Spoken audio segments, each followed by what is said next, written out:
Baik, kita mulakan hari ini kuliah hadis. Kitabus Shalah, Kitabus Sholati, Kitab Solat.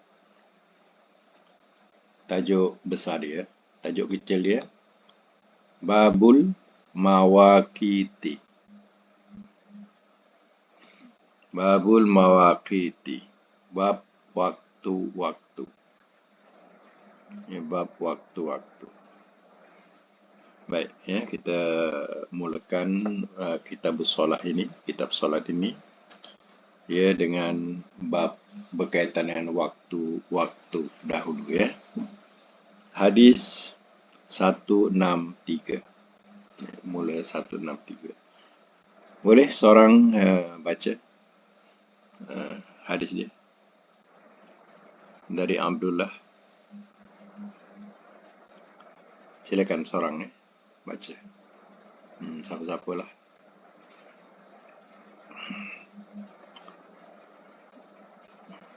Silakan. Hadis 163. Boleh baca mana dari Abdullah bin Amr. Silakan.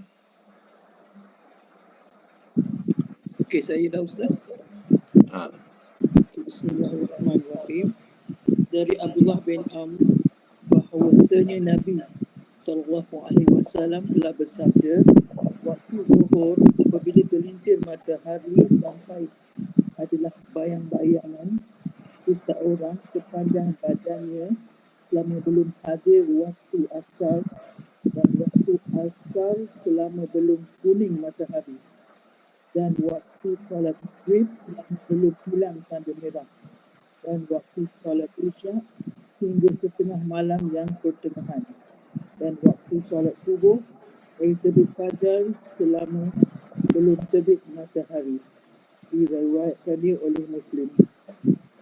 Baik, catatkan 163 dalam bab mawaqit, bab waktu-waktu ini. Ya.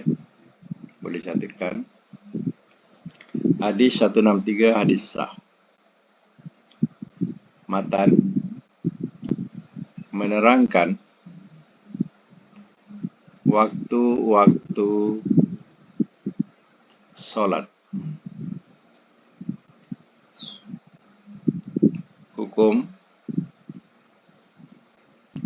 sebagai satu ketentuan.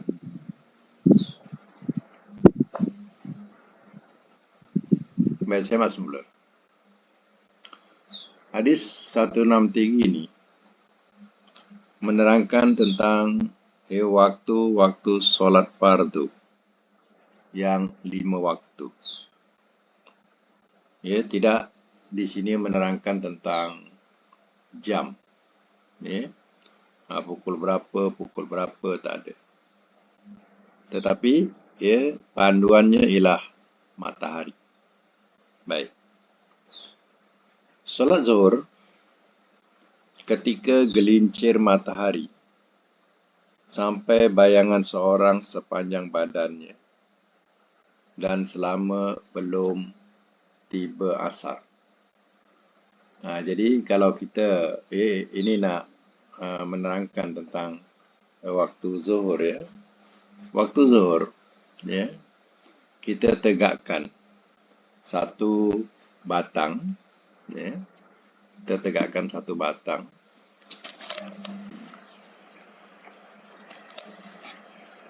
Contoh satu batang ni, ya. Matahari gelincir ke sebelah barat, ya. Gelincir. Jadi sekarang ni, bayang ni dia tak tegak. Bayang kayu yang kita tegakkan ni, dia dah condong. Ya. Dah condong, kecondongan bayang tu kita ukur sampai sepanjang batang yang kita tegakkan. Atau ruler yang kita tegakkan. Jadi, sepanjang itu namanya zuhur. Kita tegakkan dia, kemudian ada bayang. Bayang tu, kalau tengah-tengah belum lagi, ya, dia dah mula ada bayang. Artinya matahari itu sudah gelincir. Selama itu zuhur namanya. Sampai kita ukur, ya, bayang tu sampai sepanjang tu, itu semua adalah zuhur. Ya, itu nak mengetahui waktu zuhur. Seandainya kita tak ada waktu untuk solat, ya, dan matahari cerah, boleh gunakan ukuran tu. Ya, sebenarnya itulah ukuran waktu yang diadakan dalam ilmu falak. Ya, dia mengambil daripada asas ini. Baik. Waktu asar bila? Ketika bayangan lebih panjang sedikit dari benda atau apa yang kita pakai sebagai ukuran. Ya, sampai matahari kuning. Okey, kalau waktu asar pula, ya, kita tegakkan ruler kita atau batang yang kita buat ukuran. Tadi waktu zuhur sepanjang bayang sama dengan batang yang kita tegakkan, ya, atau ruler yang kita tegakkan. Waktu asar pula selebih dia. Bila dah lebih daripada ukuran yang kita robohkan tadi, dia dah lebih, artinya itu asar. Bila masa habis asar, sampai matahari kuning nak masuk. Nah, kuning nak masuk tu, ya, itu maknanya habislah asar. Ya. Nah, itu ukuran dia. Saya ulang, kalau zuhur sama, ya, panjang ukuran kita. Ya, kalau asar lebih daripada ukuran kita. Nah, itu sepanjang tu maknanya asar. Waktu maghrib, terbenam matahari di kaki langit sebelah barat. Kalau kita nak melihat cantiknya waktu maghrib ni, kalau kita berada di tepi pantai, ya, kita akan lihat matahari dah masuk, tapi kita boleh melihat orang lain lagi. Maknanya masa tu masih terang tapi maghrib. Kalau kita berada di tepi pantai, kita akan lihat maghrib. Yang benar-benar maghrib. Biasa kalau kita di tempat kita ni, kita dah rasa maghrib tu dah gelap. Sebenarnya maghrib ni, dia masih terang lagi. Ya, kalau cuaca cantik, kita kat tepi pantai, kita akan lihat. Ya, maghrib tu masih terang lagi. Masih kita boleh berborak di antara satu dengan lain, masih nampak muka lagi. Itu maghrib. Ya. Isyak pula, mulai hilang betul-betul tanda merah hingga pertengahan malam betul-betul. Ya. Bila dah hilang cahaya merah di barat, atau masuk isyak. Itu saya katakan, kalau kita nak melihat betul-betul apa yang dalam hadis ni, ya, waktu maghrib dan isyak, kita berada di tepi pantai. Ya. Selagi kita nampak masih ada tanda merah, ya, di langit tu, itu maghrib lagi. Sampai hilang tanda merah tu, itu dah isyak. Ya. Subuhnya bila? Subuh dari terbit fajar sampai matahari, ia belum terbit. Fajar tu maknanya dah mula menyingsing matahari, ya, tapi belum terbit lagi. Dia dah terang, dah menunjukkan terang dia, ya. Dan matahari tak terbit lagi. Itu namanya waktu subuh, ya. Baik, sambung yang lain pula. Yang lain suara tadi tak apa clear sangat, ya. Yang baca tadi, cuba yang lain pula tengok, ya. Dia punya suara line kurang bagus sangat, ya. Line dia, suara okey, baik, line dia kurang baik. Cuba yang lain pula. Sambung hadis 164, hadis pendek ni. Silakan. Nanti sekejap, saya buka, saya tutup. Okey, silakan buka mic, ya. Seorang, silakan. Dan baginya dari hadis Buraidah di tentang waktu asar sedang matahari putih bersih. Satu lagi. 165 dan dari hadis Abi Musa, sedang matahari masih tinggi. Ya. Baik, catatkan 164 ya.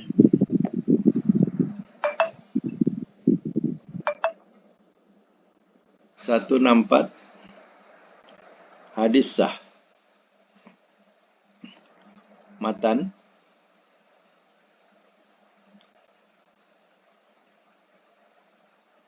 menerangkan batas hadis.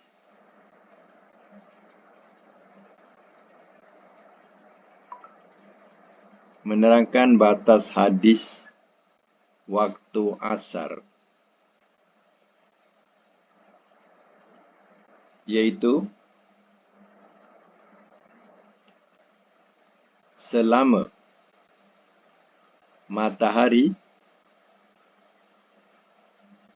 masih putih lagi bersih.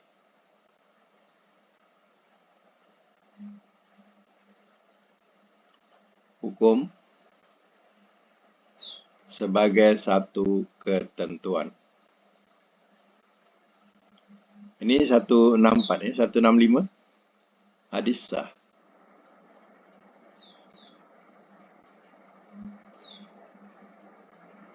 Matan menerangkan tanda permulaan waktu asar ialah matahari masih tinggi.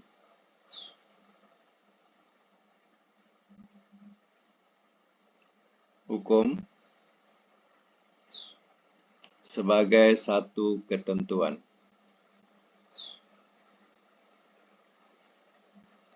Jadi dalam dua hadis ini sebenarnya nak menerangkan tentang waktu asar.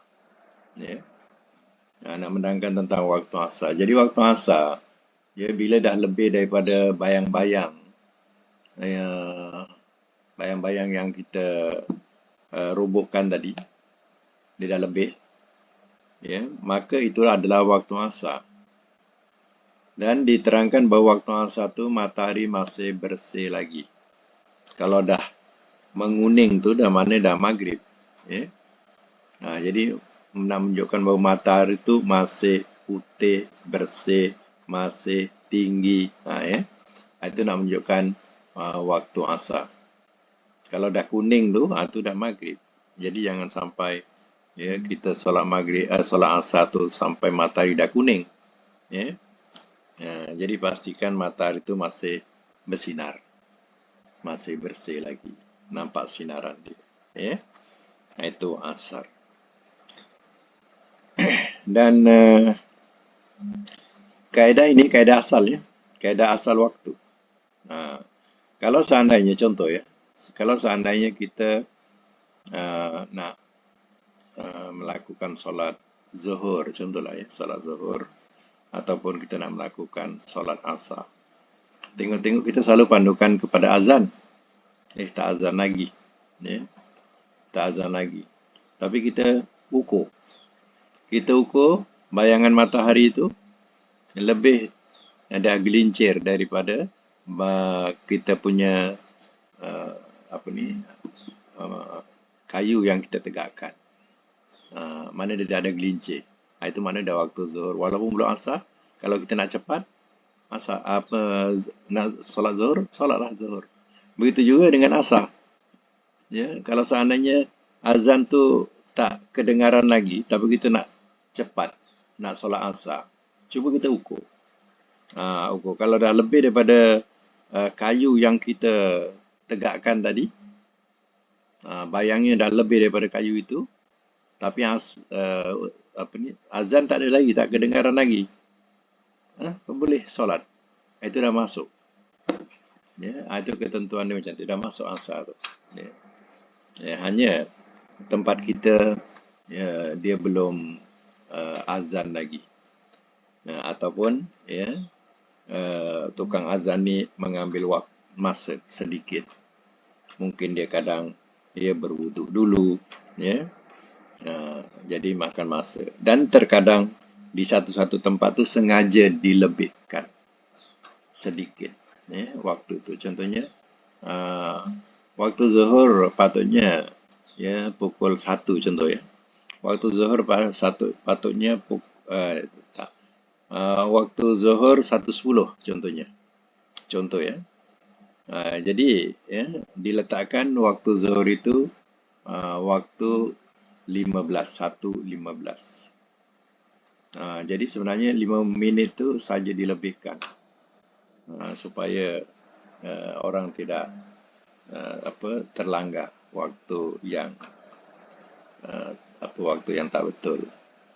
Jadi dilebihkan. Tapi kalau kita tahu ukuran ini, ya, kalau kita nak cepat lah kononnya, ceritanya nak berjalan ke nak cepat, ya, boleh ikut ukuran tu. Ya. Baik ya, kita sambung 166. Ada tak yang lain nak baca? Ya, 166. Nak cari suara yang kuat sikit untuk rakaman. Ya. 166. Siapa nak baca? Yang lain pula, yang lain. Cuba yang lain pula. Silakan. Buka mic. Buka mic. Dari Abi Barzah Al-Aslami. Silakan.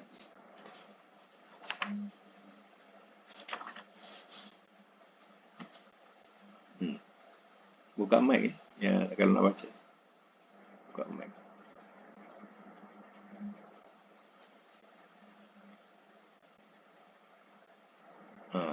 Ada tak?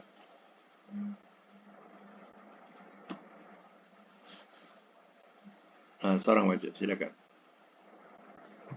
Okey, saya baca Ustaz. Ni je lah. Clear. Okey. Dari Abi Barzah Al-Aslami, ia berkata, adalah Rasulullah sallallahu alaihi wasallam salat asar, kemudian kembali seseorang dari kami kepada tempat kediamannya di ujung Madinah.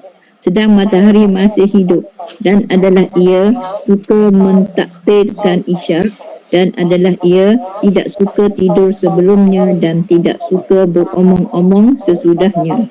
Dan adalah ia selesai dari solat subuh ketika seseorang bisa kenal orang yang di sebelahnya, dan adalah ia membaca 60 sampai 100 ayat. Muttafaq alaihi.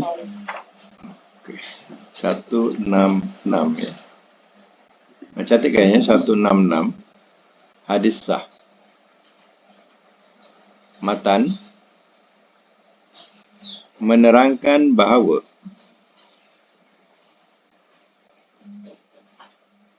ada A, B, C ya. Dia punya matan. A, Nabi pernah solat asar di awal waktu.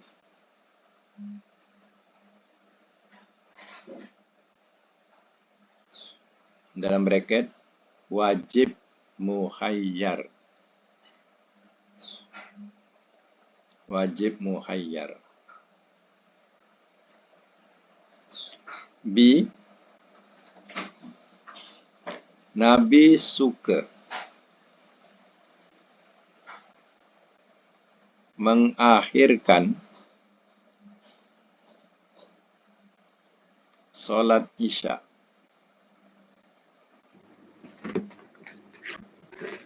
dalam bracket sunnah muakkad. Sunnah muakkad.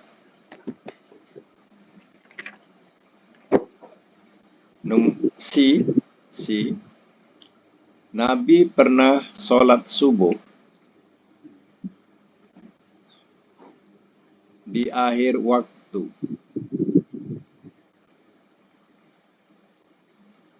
Dalam bracket wajib muhayyar.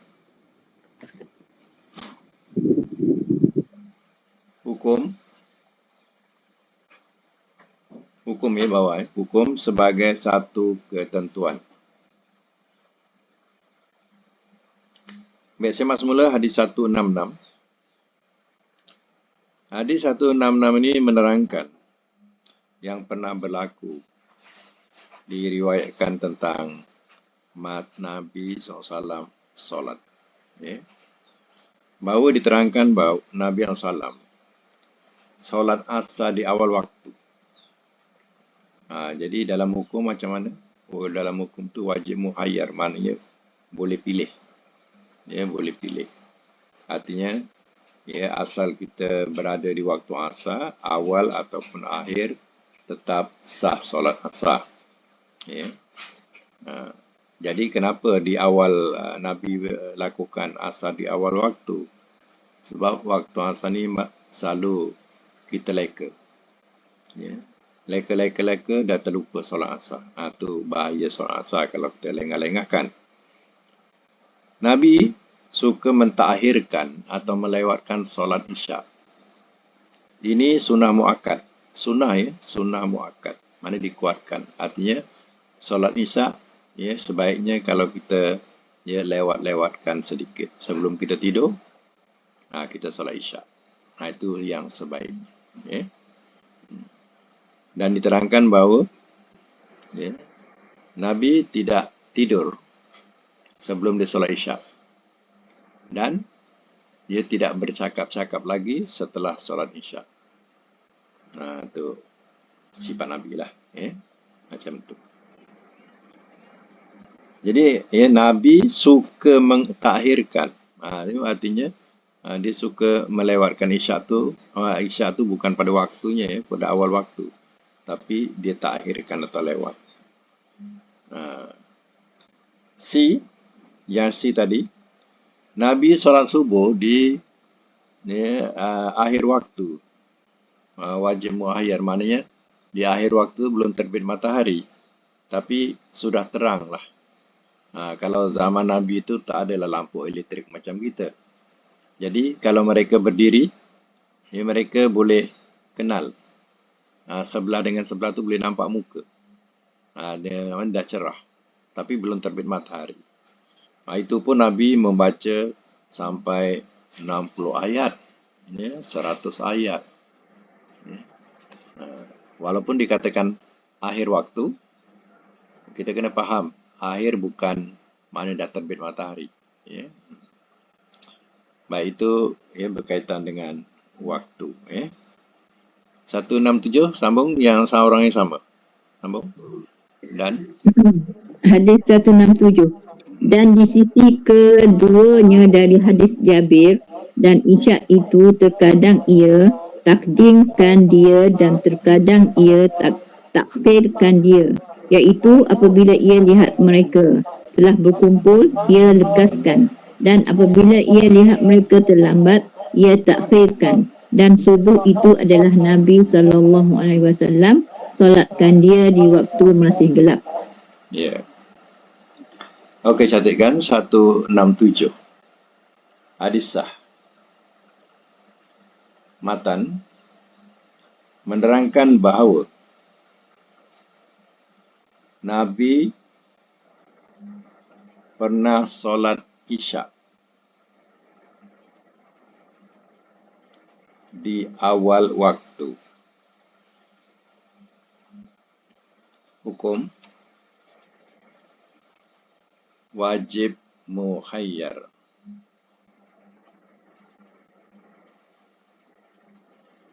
Wajib muhayyar. Mana boleh pilih lah. Artinya, bukan keseluruhan Nabi solat isyak tu di akhir waktu. Dia tengok pada jemaah. Kalau jemaah tu dah bersiap sedia, awal waktu dia pun lekaskan. Kalau jemaah tu lambat, dia lewatkan. Macam itulah sifat Nabi. Baik, 168. Teruskan. 168. Dan bagi Muslim dari hadis Abi Musa, maka ia dirikan solat fajar di waktu pecah fajar, sedang manusia hampir sebahagian dari mereka tidak kenal sebahagian yang lain. Baik, catatkan. Hadis 168, hadis sah. Matan, Nabi pernah solat subuh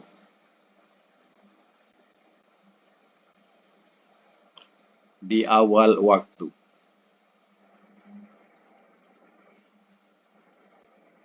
Hukum wajib muhayyar.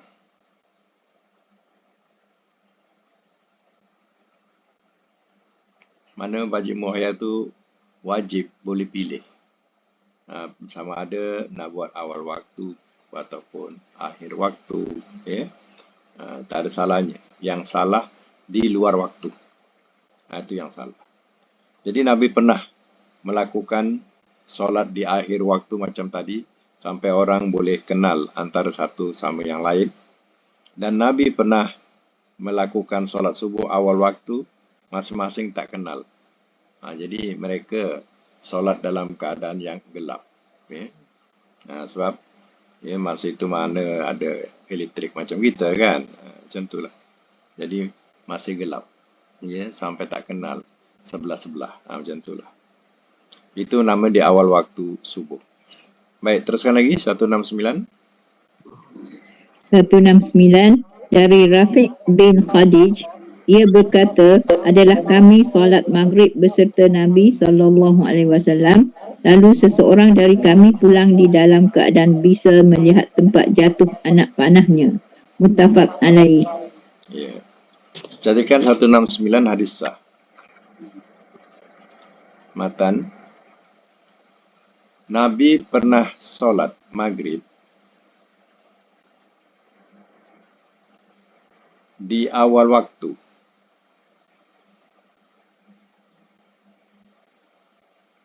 Hukum wajib muhayyar.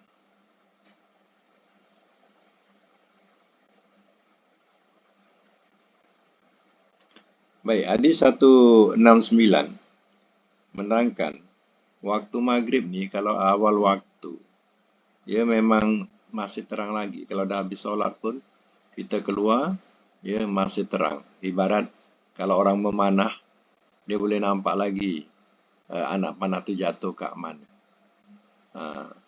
Sebab mereka kan di padang pasir. Kalau di padang pasir ni macam kita kat tepi pantai lah. Kalau kat tepi pantai, kalau kita solat maghrib, memang masih terang lagi kalau awal waktu. Kalau kita dah habis solat maghrib, kita keluar. Kita boleh berjalan lagi. Kalau nak berjalan, masih nampak lagi jalan, terang. Kalau di tepi pantai. Jadi, zaman Nabi, mereka berada di tengah padang pasir. Jadi keadaan maghrib tu macam kita berada di tepi pantai lah. Masih terang lagi. Bukan makna terang tu belum maghrib. Terang tu maghrib, tinggal lagi matahari tak nampak. Dah tenggelam. Isyaknya bila? Bila dah gelap lah, dah tak nampak lagi cahaya kuning di langit. Lagi 170, teruskan. Ustaz, Ustaz nak tanya Ustaz. Okey Ustaz. Sorry. Apa ni, hari tu saya baca dalam Facebook lah kan, ada seorang ni dia komen lah pasal sekarang kan waktu maghrib sekarang kan awal 6:58, 7 matahari pasti nampak lagi, kelihatan lagi. Tapi orang ni dia siap persoalkan lah, dia kata masih terang lagi takkan dah maghrib kan. Tapi betul dia buat macam tu, dia ni macam orang kuat popular kat lah, orang yang orang kata ramai pengikut dalam FB tu kan. Bila komen-komen yang orang lain ni, saya orang semua tak belajar lah benda-benda macam ni kan.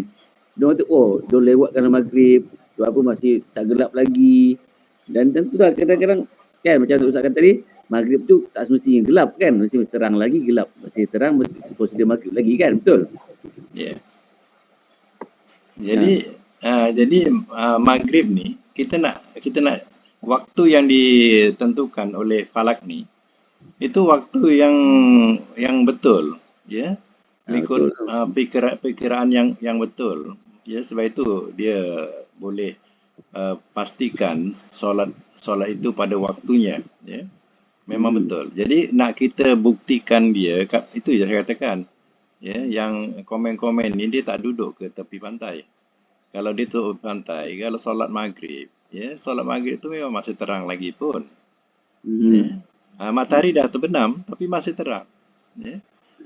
Jadi jangan katakan terang tu belum maghrib. Itu silap lah, dia tak belajar lah. Yelah, mungkin sebab dia tak duduk pantai, duduk kat bandar ya kan. Agak bandar ya. Jadi biasanya kalau dah gelap baru maghrib. Ya. Tapi masalah Zat, bila orang-orang yang macam orang ada ramai pengikut, follower dah ini dia bercakap macam tu, orang akan bagi komen tu, bila saya baca tu kita pun rasa risau bila komen-komen yang orang tak faham ni. Kita risau tu. Kan? Itu pentingnya amal tu ada ilmu. Ya. Kita amal tu ada ilmu. Jadi bila kita belajar baru kita nampak. Ya. Sebab itu kalau kita tak gunakan kita tak gunakan waktu solat, ya, kita masih ada ilmu kita. Ya. Kita ada ilmu. Maknanya ilmu yang kita belajar waktu zuhur macam ni, waktu asar macam ni, walaupun kita tak tengok waktu solat. Contohlah kita berada di tempat orang lain, negara lain. Ya, kita kadang pun tak tahu waktu solat sampai kiblat pun kadang tak tahu. Ya. Tapi kerana ilmu ada pada kita, kita boleh menentukan dia. Ya. Okey, terima kasih. Okey, teruskan. 170, sambung terus. Hadis 170 dari Aisyah, ia berkata, pada satu malam Nabi SAW lewatkan solat Isyak hingga habis semua malam. Kemudian keluar, lalu ia solat dan ia bersabda, sesungguhnya inilah waktunya, kalau tidak aku memberatkan atas umatku. Diriwayatkan dia oleh Muslim. 170 hadis sah. Matan, dianjurkan solat Isyak pada akhir waktu.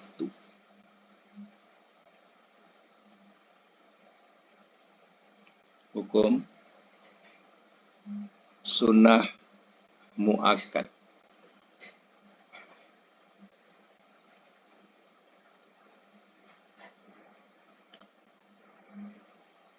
Jadi dalam hadis 170, Nabi kata, laula an asyukka ala ummati.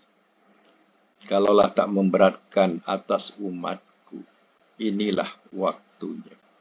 Ya, dah menunjukkan bahawa waktu Isyak ni baik kalau kita lewatkan. Tapi kalau kita berjemaah di masjid tu, janganlah pula kita nak lewatkan. Ya. Jadi ikutlah waktu yang dah sedia ada. Kalau kita sendiri-sendiri, ya, bolehlah lengahkan solat Isyak tu dulu. Agak-agak nak tidur nanti, ya, solatlah Isyak. Itu sebaiknya. Tapi kalau orang yang sianta kuatir, terlelap dan sebagainya, apa salahnya solat pada awal waktunya? Tak ada salahnya. Ya. Itu maknanya, ya, kata Nabi, kalau tak memberatkan umatku, ya inilah waktunya. Waktu apa? Waktu Isyak. Iaitu ya ditakhirkan atau dilewatkan. Ya. Lagi? Sambung. 171. Hadis 171 dari Abi Hurairah, ia berkata, telah bersabda Rasulullah SAW, apabila sangat panas, maka tangguhlah waktu dingin buat solat, kerana sangat panas itu adalah dari hembusan Jahannam. Muttafaq alaih. Hadis 171. Hadis sah. Matan, dianjurkan mencari waktu dingin untuk solat zuhur.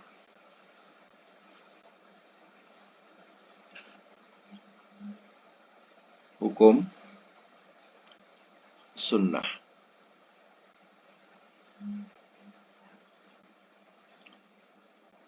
Baik.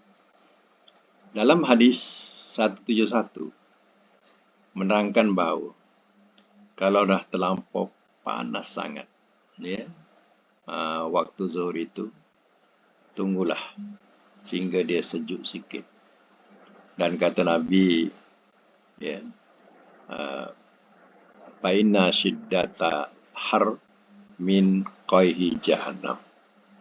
Ya, kata Nabi, maka ya sesungguhnya cuaca yang sangat panas itu adalah bahagian daripada percikan api neraka Jahannam.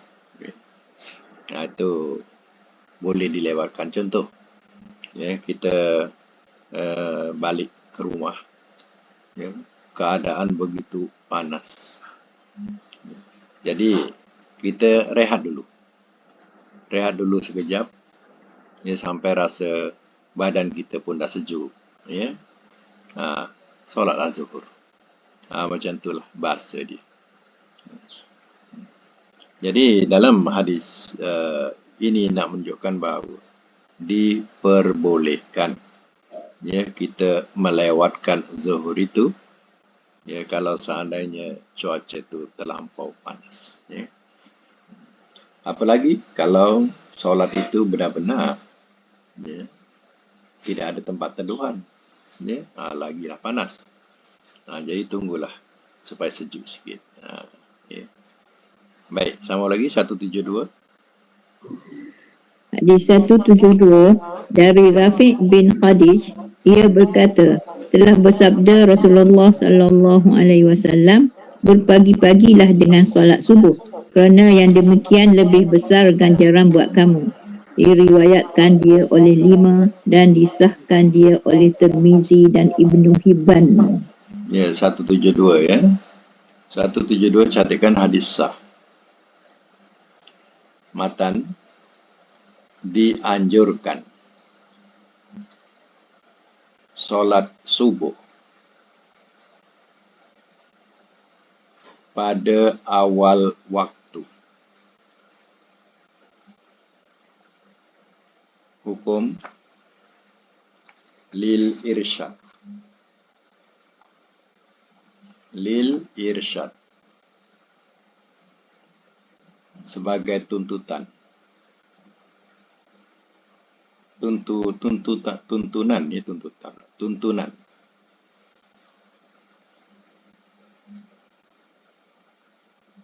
Tuntunan.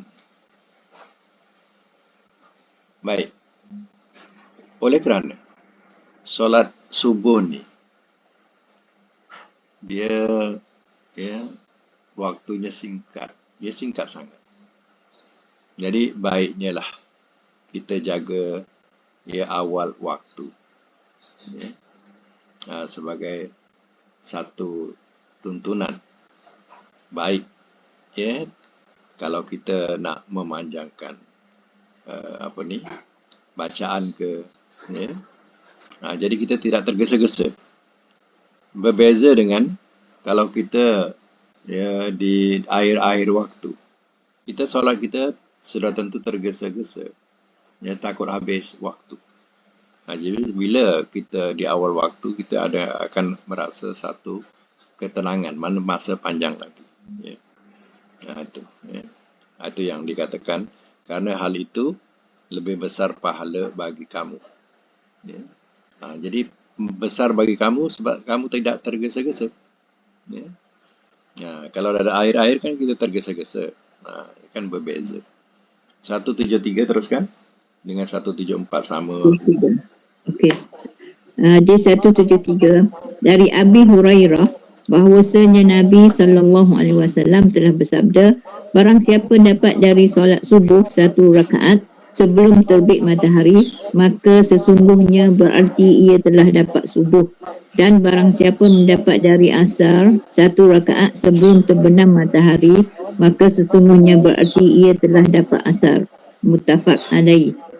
Hadis 174 dan bagi Muslim dari Aisyah seperti itu juga, tetapi ia bersabda, 1 sujud ganti 1 rakaat, kemudian ia berkata, dan 1 sujud itu maksudnya tidak lain melainkan 1 rakaat.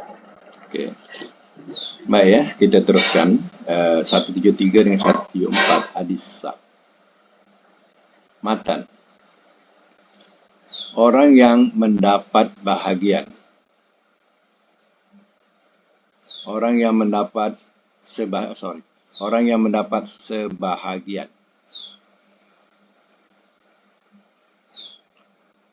dari ibadat subuh sebelum matahari terbit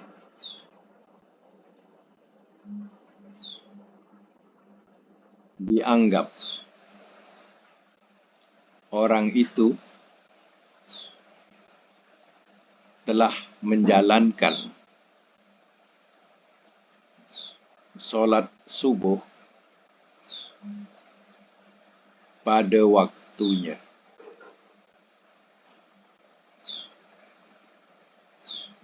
Begitu juga solat asar. Hukum ya, sebagai satu ketentuan.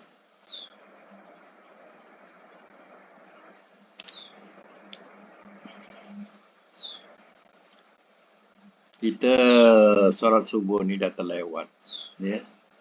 Dapatlah solat subuh tu 1 rakaat. Kemudian dah terbit matahari. Teruskan, artinya kita masih dapat solat subuh pada waktunya. Begitu juga waktu asar, ya. Kita sudah terlewat, maka kita dapat 1 rakaat. Yang lain pula dah masuk maghrib, kiranya lah, dah masuk maghrib. Jadi kita masih lagi dapat asar kita. Macam itulah yang diterangkan dalam hadis sahih ini. Sebab itu kita perlu kepada awal waktu pada solat subuh dan solat asar. Kerana apa? Ia boleh melengahkan kita dan kita boleh lupa nak melakukannya. Kerana apa? Waktu-waktu yang dikatakan singkat. Jadi oleh itu hendaklah dilakukan pada awal waktu. Jadi kita fahamkan kepada tafsiran sajadah, sajadata badala rakaatan. Was sajadatu innama ya rakaah. Dan sujud itu tidak lain melainkan rakaat. Sebab itu kita kena faham. Orang selalu fahamkan begini. Kalau kita ikut imam, ikut imam, sampai-sampai imam pun rukuk, kita pun takbir Allahu Akbar, kita pun ikut rukuk. Maka dapatlah kita katanya rakaat bersama imam. 1 rakaat bersama imam. Kerana kita dapat rukuk. Sebenarnya tak dapat rakaat. Kena faham. Tak dapat rakaat. Jangan fahamkan macam tu. Jangan fahamkan bila sujud dengan imam dapat rukuk saja, kita pun dapat 1 rakaat itu. Sebenarnya tak dapat. Yang dikatakan rakaat itu, kita adanya Fatihah. Kita tak ada Fatihah. Kita sampai-sampai imam rukuk. Kita mentakbir Allah Akbar, kita rukuk. Kita tak dapat Fatihah. Jadi pada masa itu, kita ulang lagi yang kita tak dapat rakaat tu. Jadi apa yang kita dapat? Kita hanya dapat rukuk bersama imam. Kena faham tu. Kita dapat rukuk bersama imam tapi tak dapat rakaat. Kena faham tu. Jangan kita rukuk kita dapat 1 rakaat dengan imam tu. So kena tambah 1 rakaat lagi, Ustaz? Tambah. Kena tambah. Kita hanya dapat rukuk bersama imam, bukan dapat rakaat. Tak masbuk lah. Tak masbuk tu. Contohnya misal kata kita solat zuhur. Imam masuk rakaat yang kedua. Maka dia rukuk. Kita pun rukuk lah. Kita tak dapat Fatihah, kita rukuk. Maka kita dapat 1 rakaat. Mana nanti tambah 1 rakaat dia. Itu salah. Artinya kita kena tambah 2 rakaat. Tambah 2 rakaat lagi. Sebab rakaat pertama memang tak dapat. Rakaat kedua kita hanya dapat rukuk bersama imam. Tak dapat rakaat. Itu kena faham Lalu macam orang okey.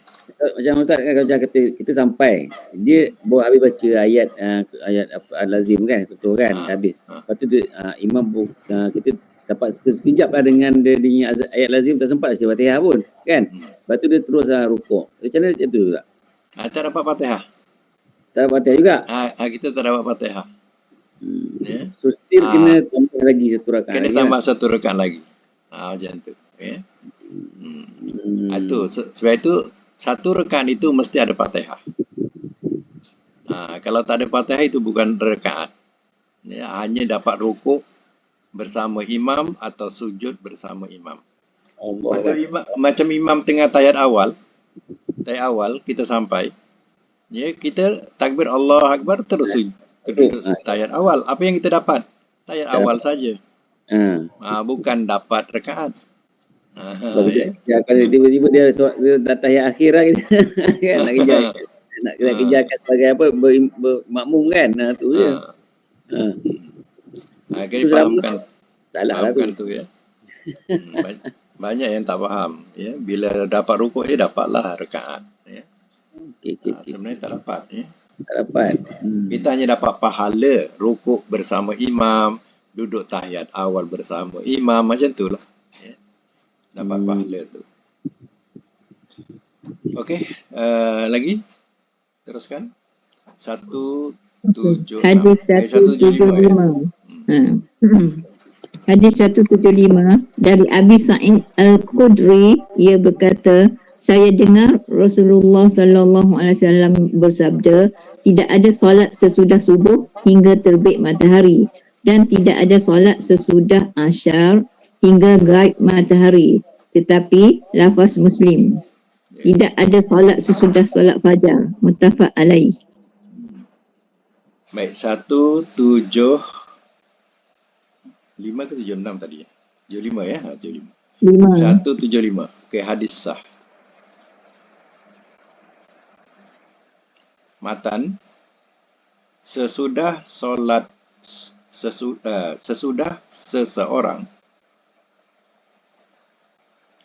solat subuh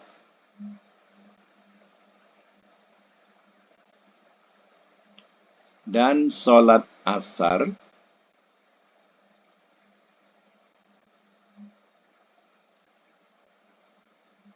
tidak lagi boleh mengerjakan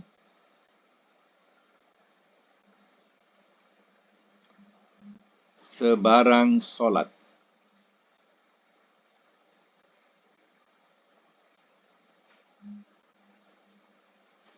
baik yang wajib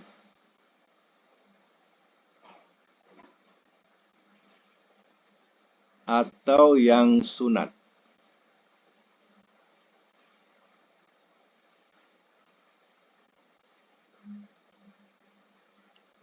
kecuali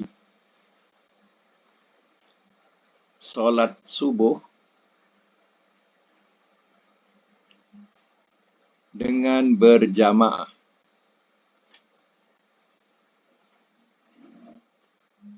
dan solat asar berjamaah.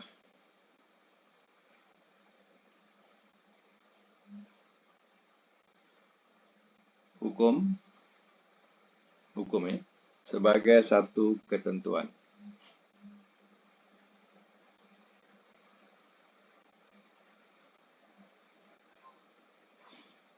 Baik ya, kita kena ingat hadis ini. Sebab itu belajar hadis ini bagus. Ya. Jadi kita tak banyak perlu nak banyak bertanya kepada siapa-siapa pun. Ya, sebab penerangan hadis itu memahamkan kita sebagai faham fiqh. Ya, fiqh tu makna kita faham. Fiqh makna faham. Jadi kalau orang faham fiqh, faham agama, macam tu. Ya. Jadi mengenai tentang hadis ini, ini diterangkan. Kalau seseorang yang sudah solat subuh, tak ada solat lagi, sehingga matahari tinggi, Ya, sehingga matahari segalah dalam hadis lain, ya, sehingga matahari segalah. Maknanya, kalau kita dah solat subuh, ya, sendirian, tapi tiba-tiba kita dah habis dah. Tiba-tiba ada solat berjemaah. Nah, contoh, kita boleh solat berjemaah sekali lagi. Mana solat subuh kita kira dah batal. Ya, kita boleh solat berjemaah. Tapi kalau kita dah solat berjemaah, kita tak boleh solat apa-apa lagi. Nah, begitu juga kalau kita dah solat subuh, ya, tak ada solat apa-apa lagi. Kecuali kalau kita terjumpa ada orang berjemaah. Kita boleh solat berjemaah. Itu dibolehkan. Walaupun asar pun macam tu juga. Zuhur pun macam tu juga. Kita dah solat zuhur seorang-seorang. Dia tengok ada sekelompok tu solat berjemaah. Kita boleh masuk. Kita boleh masuk solat asar berjemaah. Hanya orang yang berjemaah tak boleh masuk tak boleh buat solat sendirian pula. Dia dah solat berjemaah, dia solat lagi asar berjemaah. Itu tak bersendirian, itu tak boleh. Dan perlu diingat bahawa tidak ada solat lepas asar, tak ada solat apa-apa lepas asar. Solat sunat tak ada. Begitu juga dengan solat subuh, tak ada solat sunat apa-apa lepas subuh sehingga matahari segalah. Matahari segalah ni maknanya matahari dah tinggi, baru ada solat duha namanya. Ya. Orang kata solat isyraq lepas berapa minit daripada subuh. Sebenarnya tidak ada nas, tidak ada keterangan mengenai solat isyraq. Ia lepas daripada berapa minit. Solat yang ada keterangan jelas ialah solat duha setelah matahari tinggi segalah. Macam mana nak tahu matahari tinggi segalah? Kalau kita mana matahari lebih daripada atas kepala kita, melebihi atas kepala kita, itu namanya dah ada solat duha. Kalau matahari masih sama level dengan kita berdiri, itu belum ada solat lagi. Masih waktu haram namanya. Ini waktu haram. Jadi setelah matahari dah lebih daripada kepala kita, paras kita pandang, dah lebih daripada kepala kita, itu masuknya solat duha. Sampailah 11.30, itu masih adalah solat duha. Kalau dah tengah hari, tak ada. Matahari dah tegak, tak ada solat duha lagi. Begitulah mengenai tentang waktu-waktu solat. Jadi jangan kita remehkan pelajaran hadis. Pelajaran ini banyak faedah dia. Sebab kita tidak membuka satu hadis, tapi kita telah membuka 7 kitab atau lebih daripada 7 kitab hadis. Kata kalau kita belajar kitab ini. Sebab kitab ini yang menyusun mereka yang telah meletakkan semua hadis